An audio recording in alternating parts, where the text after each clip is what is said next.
How about what's going on in Utah?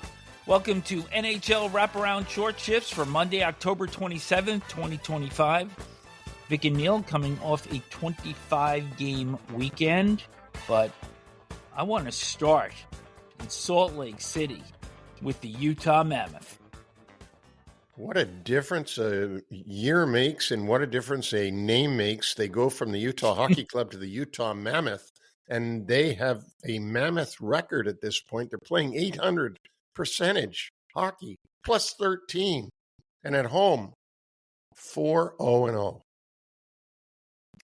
That was a place last year where, though they did finish 3 games over 500 in NHL math, they left a lot of points on the table late in the season, and they're not looking to repeat that this year.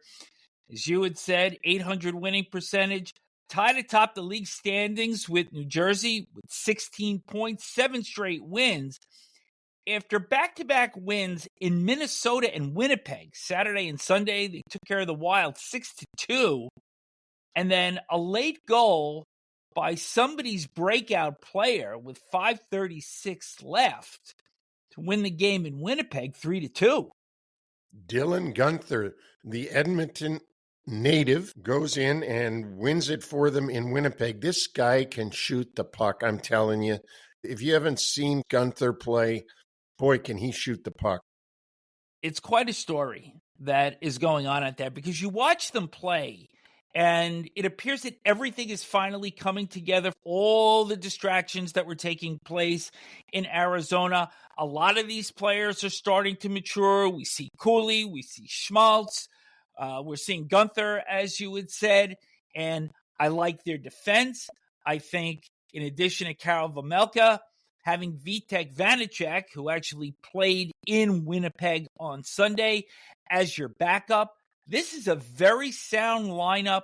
They don't get caught in outman rushes, and right now it appears everything finally falling into place for this franchise.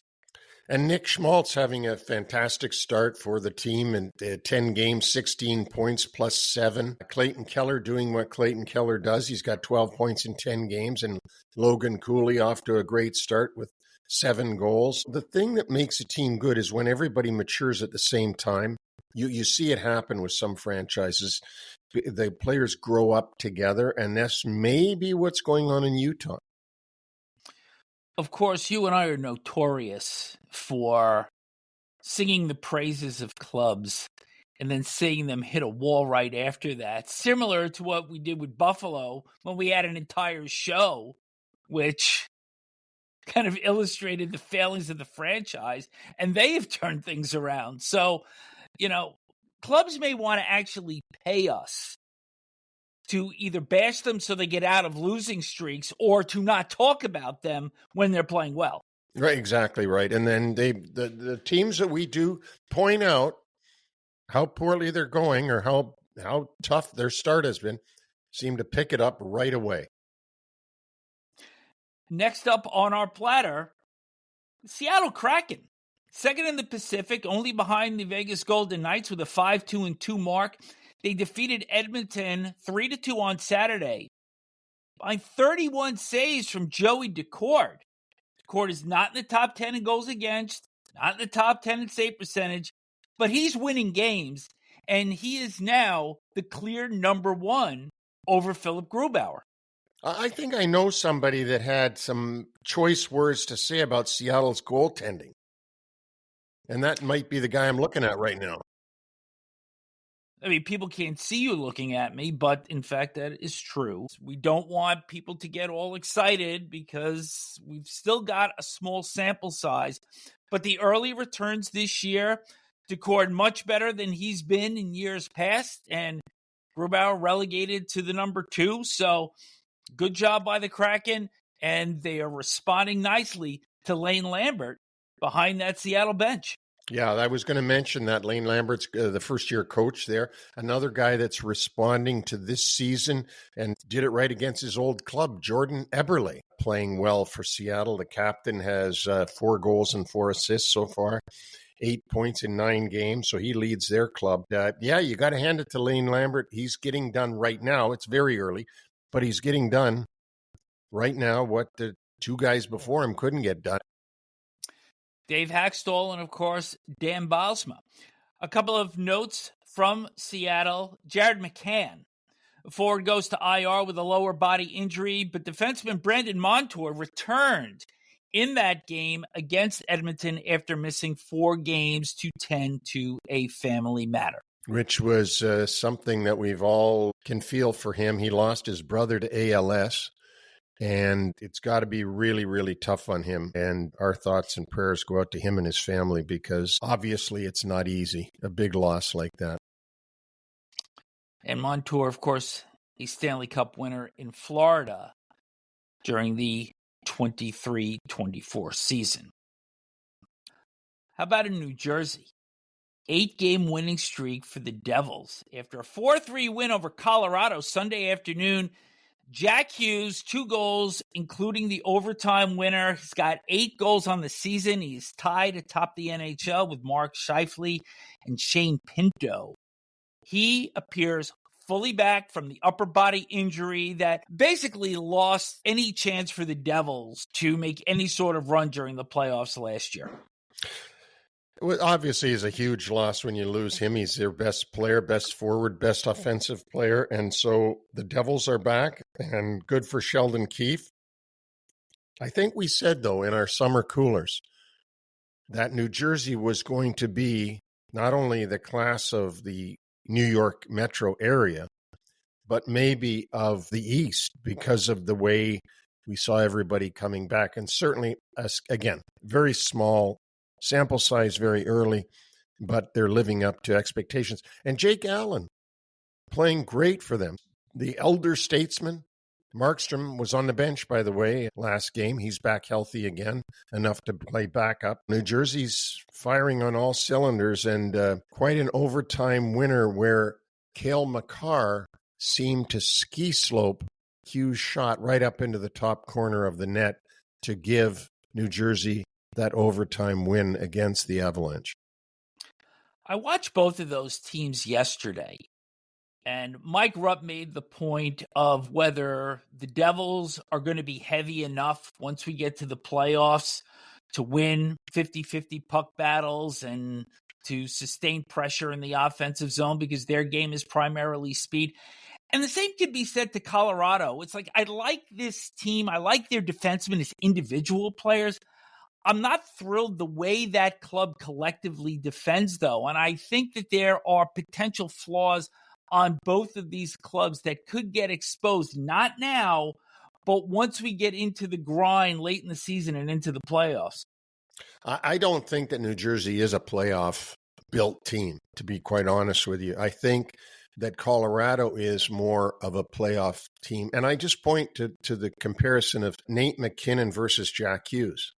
I mean, one is a big horse and a power forward, and the other is a skilled little buzzsaw. They're both very effective during the regular season, but if I had to go into the playoffs, I'd rather go into the playoffs with Nate McKinnon, the big guy, than the smaller guy in Jack Hughes. I don't disagree with that, but Colorado is still known more for speed and skill than anything else, and I question whether or not they are going to have enough jam in their game, because we certainly saw when they needed to have it in the opening round against Dallas in that third period, it wasn't there. Right. Well, we got a long way to go to find that out, but good on the Devils, which is what we were talking about. Quite a start for them. And of course, compared to their Cross River rival, they've had an unbelievable start. We will get to them rather shortly. But given it is early in the season, we are going to report that there will be no teams that go through the entire season without a regulation loss. Colorado, as we just mentioned, fell on Saturday to the Bruins 3-2, and that snapped the Bruins 6-game losing streak. And then the Vegas Golden Knights dropped 2 games over the weekend. First one in regulation of Florida on Saturday, Sergei Bobrovsky picking up his 50th career shutout. And then they lost in Tampa 2-1 in overtime. on a Nikita Kucherov goal after having one disallowed on an offside late in the third period, one which you vehemently opposed. No, Nikita Kucherov actually put himself offside. But you didn't like the call, though. No, because I wanted Tampa to win, because that's who I had picked in Smith's picks. If you didn't pick them, what would the call have been, in your opinion? Obviously, what should it have been? Offside. In that game for Vegas, Carl Lindbaum made his NHL debut, played well for the Golden Knights, stopping 26 of 28 shots. So once again, no regulation unbeatens left in the NHL. And we just mentioned Nikita Kucherov. We're going to get back to him in a moment because we're going to have a couple of notes for milestones. Flip side, Neil, the Minnesota Wild, 3-5-2. They dropped both games over the weekend, as we mentioned, to the Mammoth on Saturday. And then your Sharkies in overtime on Sunday. This overtime was simply unbelievable. The Wild came back from 2 goals down to force the extra time. And in the overtime, the Sharks did not have possession of the puck. For the first 3 minutes and 41 seconds, they had one touch after the opening faceoff. Timothy Liljegren, William Eklund, and Alex Wenberg were the 3 Sharks that were on the ice the entire time until Eklund was able to get off, but it allowed a really good scoring chance for the Wild. Yaroslav Askarov made the save.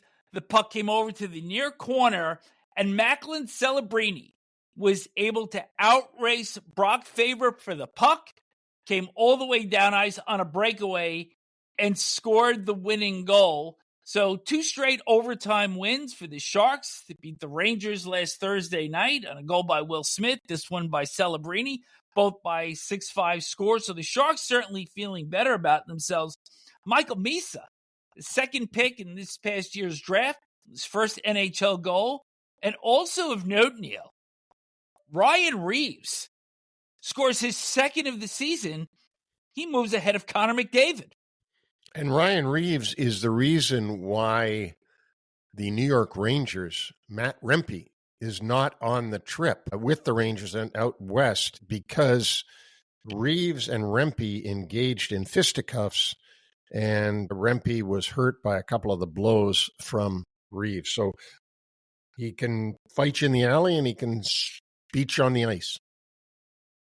Rempe taking the silver medal once again. Yes. And how about the New York Rangers, 3-5-2, go into the Saddle Dome in Calgary to the team that had only won 1 game thus far this season, whose president is none other than ex-Ranger of note, Don Maloney, whose brother Dave Maloney is the new color commentator on MSG Network with Kenny Albert.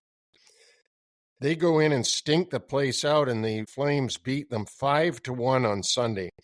The Flames' 8-game losing streak is over. They do it without Long Island native Matt Coronado, scratched. First year of a 7-year contract, paying him $6.5 million per year, and it becomes a healthy scratch. And it just a horrible night for the Rangers, Vic. Well, let's put this in the broader picture here, that it's a 3-game losing streak overall because they lost to Minnesota back early last week. They lose to San Jose, who had not won a game. They lose to Calgary, who hadn't won since opening night. And when you start to look at some of the real problems here, they're chasing games, first of all. They fell behind 2 minutes in on Sunday in Calgary. They don't have the firepower to play catch-up hockey. And it has become very, very evident through 10 games. And now you want to look at the culprits. Remember Will Cooley was being touted as the new captain of the team during the offseason before they managed to land on JT Miller? Right. He's got 2 points. and a -4. And former overall number 1 pick, Alexis Lafreniere, 1 goal, 2 assists, and a -10. -10. And that's worse than Mika Zibanejad, who has a -8. Also, Brennan Othman, who has been touted for the last 2 to 3 years, give him a chance, don't give him a chance. He's brought up for Rempe, who, as you'd mentioned, has not made the trip. 4-gamer for the Rangers because of the aftermath of the fight with Ryan Reeves. He's got a chance for a shot from 15 feet out with the team trailing in the 3rd period. And he elects to make a pass to Noah Laba at the side of the net, which went awry. And it almost like fits with the Ranger mindset of trying to pass pucks into the net. You know what? When you're not confident, you end up passing the puck when you should be shooting it. And although we can't come down too hard on Othman in his first game this season playing for the Rangers, he was a -1 and had 1 shot on net. So that was his record in Calgary. We mentioned Laba, one of the few bright spots for the Rangers, not only in this game, but really from the start of the season. Had New York's only goal, and it's his first goal of his career. So remember we had Joe Bowen on? Oh, yeah, last of Wednesday? course. Well, how can you not? Forget? Sunday, he was in Pittsburgh to watch his beloved Packers beat the Steelers and Aaron Rodgers. Wow. He must be happy. I listened to him. What game were they doing, him and Jimmy Ralph? I listened to them on purpose, wanting to hear the voice again, and sure enough, he was hilarious, and what a great interview that was. It was probably one of the 2 against Buffalo before he made his trip down to the Steel City. You also know that Bowen is a shareholder. Well, he owns probably at least 50 cents worth of the team. Well, the reason I bring that up is because when Mitch Marner left, one of the points he made is that he did not want to hear that term core 4 any longer. And now that Marner's gone, and even though you could say Matthew Nyes is the one that replaces Marner in that group of 4, along with Tavares, Nylander, and Auston Matthews, he's done away with that. But I do want to talk about another core 4. And for years, we have spoken about how it is the Panthers, the Lightning, the Maple Leafs, the Bruins. And of course, the Bruins had the big drop-off last year. But for years, that was the core 4 in the Atlantic. And this year, if you want to look at maybe times being a changing, Florida, 3rd in the Atlantic, 5-5-0. Toronto, 6th in the wild card, 4-4-1. Tampa Bay, 8th in the wild card, despite 2 wins over the weekend, 3-4-2. And the Bruins, 9th in the wild card at 4-6-0. So perhaps some changing of the guard here in the Atlantic Division. Times are a-changing, but let me point out something about the Florida Panthers. Guess who's leading the Panthers in goals, points, and shots? Go. Brad Marchand. So for all of those people that thought that he'd slowed down when he was traded to Florida last year, I remember people saying, well, I don't know how much he's going to help. He's gotten slower. He's not the same guy. Well, he's got 10 games played, 5 goals, 11 points, 34 shots on net. That's an average of 3.4 shots per game. Pretty good leader in his own way for the Florida Panthers. I don't necessarily believe that the struggles for the Panthers, Maple Leafs, and Lightning is going to hold up over the course of the season, but I thought it was an interesting note to get in while we still could. Well, and I think that we all know why a couple of these teams are struggling. We know that Florida's had umpteen injuries, and we know that Tampa Bay's gotten off to a poor start. They played well this weekend. And we know that the Boston Bruins better be rebuilding because they're not going to be very good. I want to hit some random positives, and we're going to stay with the Maple Leafs first. How about John Tavares? He takes the hometown discount. He'd been making $11 million a year since he signed as a UFA, coming over from the New York Islanders. 5 goals, 7 assists, 12 points, and the overtime winner against the Sabres on Saturday. And he leads their team in shots, only behind Auston Matthews, who's a shooting machine. 22 shots for Tavares on net in 9 games. Of course, 35 for Matthews, but we've expected that. I can't say enough about John Tavares and what he's done for the Toronto Maple Leafs over the time that he's been there. I think it's just been tremendous. Tell you what else is pretty tremendous. Something that's going on in Philadelphia. Their goaltending, which has been suspect since probably Ron Hextall has been their netminder.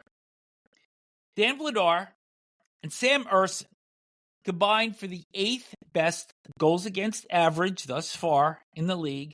Both are pretty much career backups. Vladar, most games that he's ever played in a season was 30, and that was with Calgary last year. Ersson was forced into that number 1 role when Carter Hart left the team 2 years ago for the sexual assault allegations, which, of course, he has since been found not guilty of and is signed now for 2 years with the Vegas Golden Knights. But that aside, both of these goaltenders look very comfortable as a 1A, and the team defense by the Flyers also helping them out a lot so far. For sure. They do look good in goaltending. I mean, that was really frightening during John Tortorella's time as coach of the Flyers, and it's gotten a lot better. How about your favorite, Trevor Zegras, who's come over from the Anaheim Ducks in the offseason? He, along with Sean Couturier, lead the team in points with 8 each, and Zegras is a +5.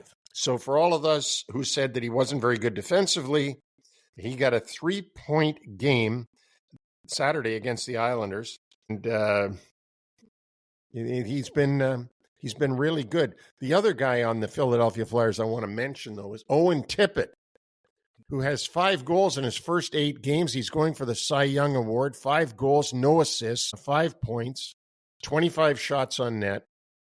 Very noticeable guy. He was one of my breakout players last year, but while you're on the subject of Zegras, because you know that I wrote him all last year, but nothing lasts forever. And if a player is underperforming, we're going to call that out. And if a player is doing better or what's expected of him, we're going to say that also. And so the props that Zegras is getting is deserved. He had a shootout goal in Saturday's win over the New York Islanders. Did you know, percentage-wise, that among players that have taken at least 20 shootout attempts, he is the best in NHL history?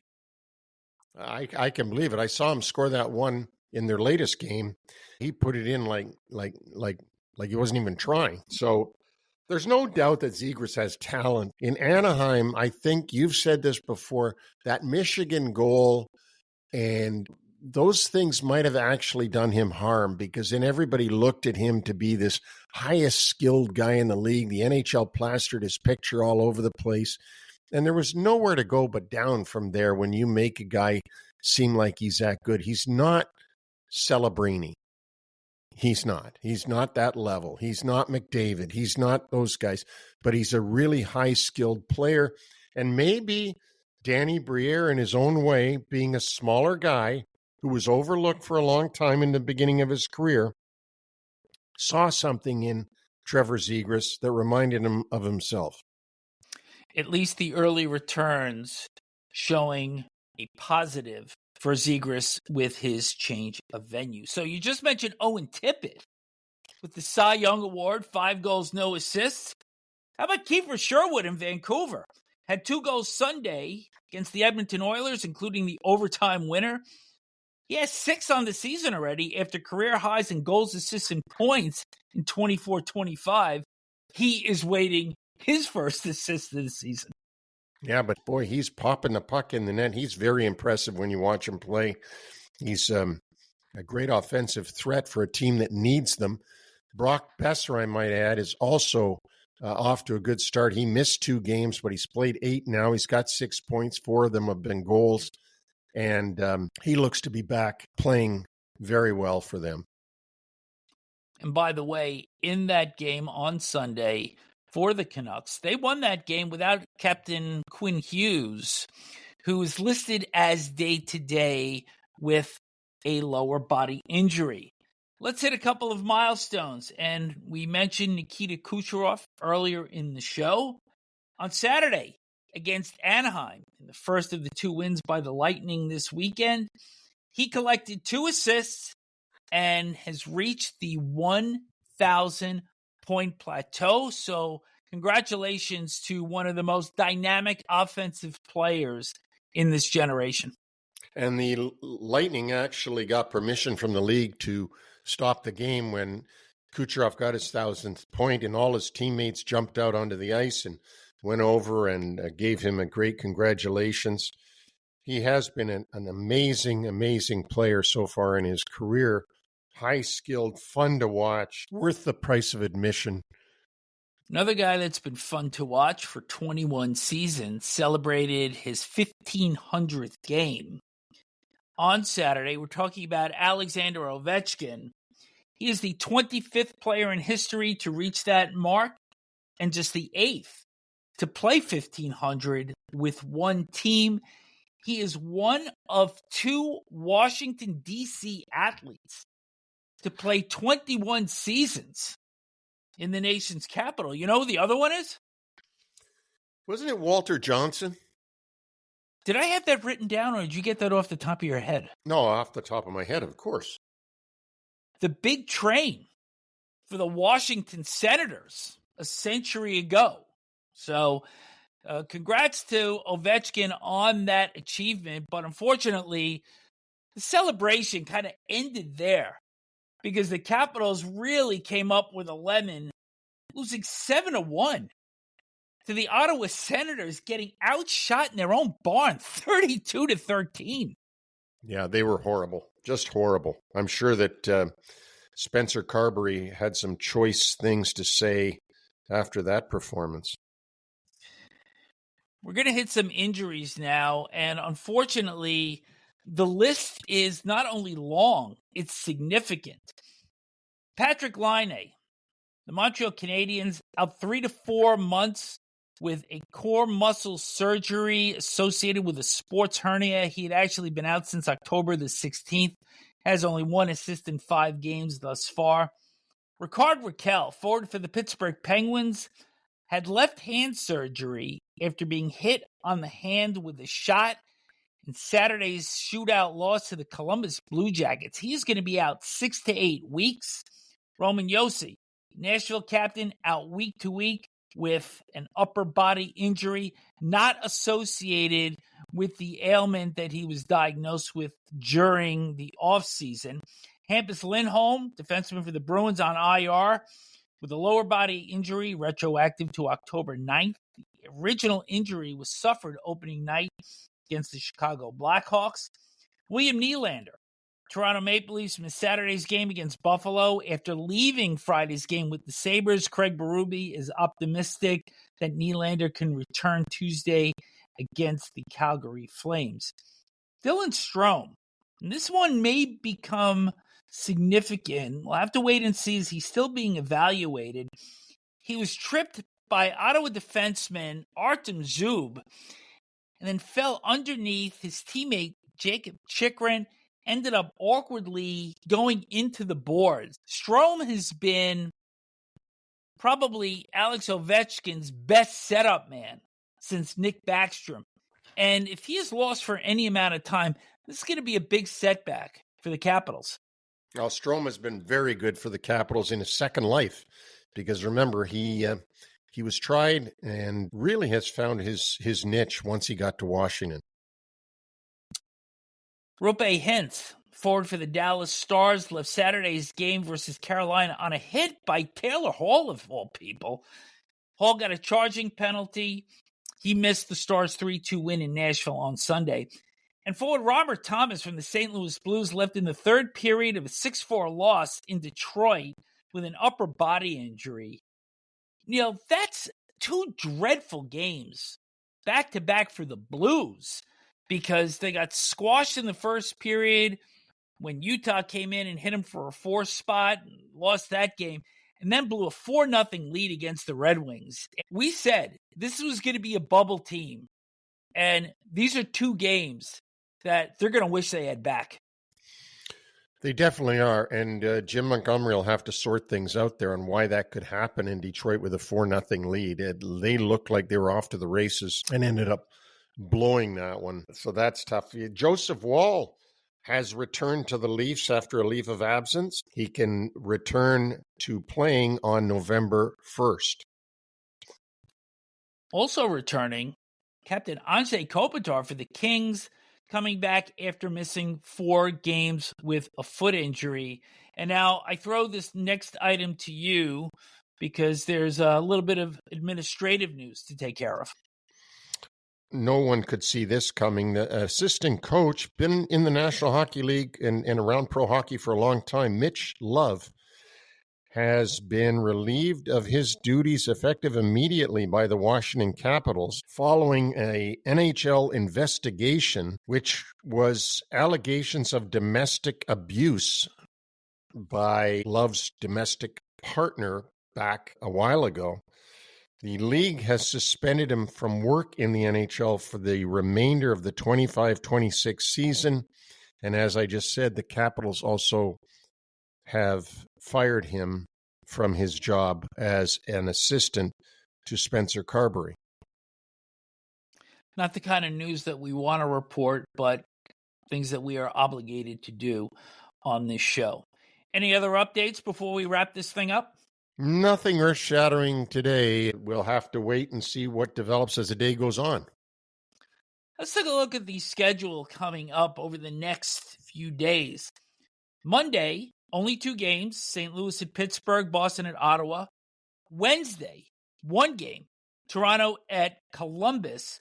But on Tuesday, all 32 teams going at it for the second and last time this season. The other was on October 11th.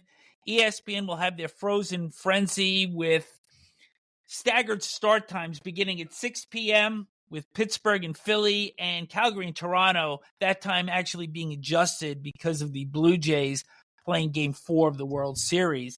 And the final game starting up at 11 o'clock, LA and San Jose. I did a little bit of figuring. Up to 9 games will be on at once between 6 and 9:30 p.m. So if you're a surfer, how are you going to navigate throughout the night? How many games will you be watching at the same time? I have NHL TV. I guess if you put 2 screens up, you could have 8 games going. But I have 4. I can only watch 4 at a time. I'm going to be rotating 5 at a time. And of course, if you've got a real clever way of surfing the games and watching as much as possible, write to either Neil or myself, because we would certainly like to talk about it. But, you know, it's an interesting thing here also, Neil, because as much as this is being celebrated as a Frozen Frenzy and it's an event for ESPN, NHL Network does this every night, and so does MLB Network, but because the start times are staggered and it is more formatted, it really turns this into somewhat of an event. It does, and I'm always interested when all the teams are playing.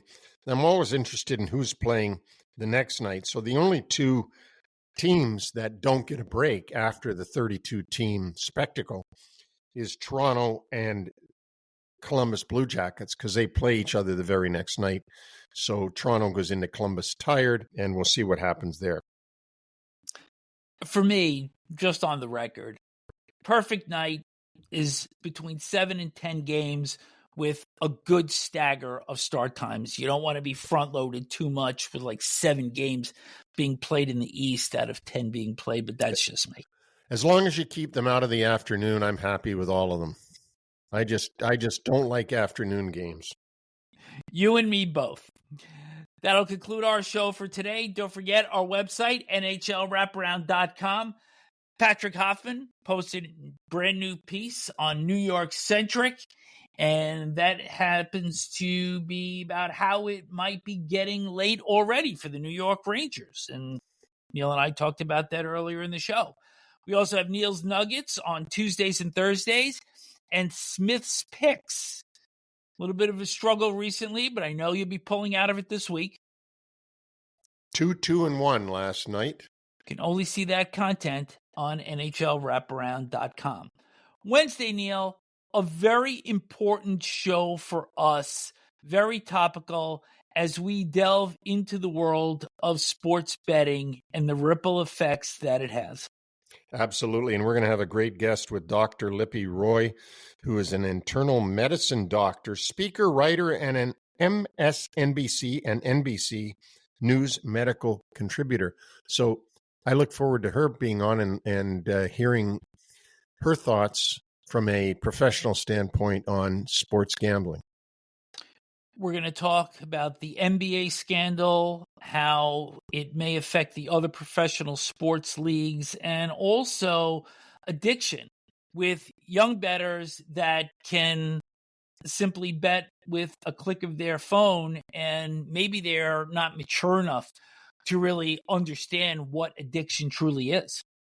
Absolutely. And they don't understand how easy it is to become addicted to the adrenaline that you get from winning at betting, and that causes you to want to do it again and again and again. And when you get behind, then you want to catch up, and you never will catch up in sports gambling or any kind of gambling. That's why the casinos are built. As I mentioned, this is going to be a very important show. We hope you will join us. Enjoy hockey on Monday and Frozen Frenzy on Tuesday. Take care.